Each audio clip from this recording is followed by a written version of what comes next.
কিন্তু তেল নাই মার্কেটে, শোরুম পাম্পে পাম্পে তেল নাই। একটা গাড়ি কিনলাম এত টাকা বাস মাইরা, এখন তেল ভরতে পারি না, টেয়ার অভাবে। ওই সরি, পাম্পে তেল নাই। এখানে এটা পরের বিষয়, এটা আসলে সত্যি ঘটনা। যাবেন ভাই, দর্শককে কিছু বলেন।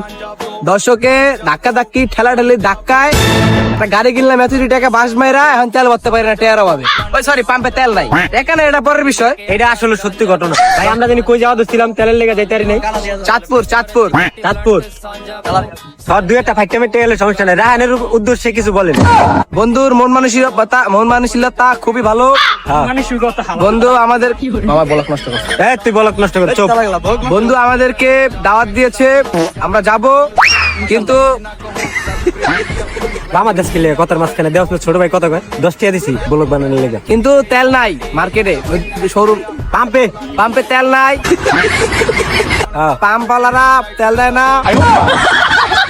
এটার লেগে মামলা করতে হবে এখন আমি। আপনি কি পট খেয়েছেন কত কইতারেন না, খালি আটকে যান। গাড়ি তো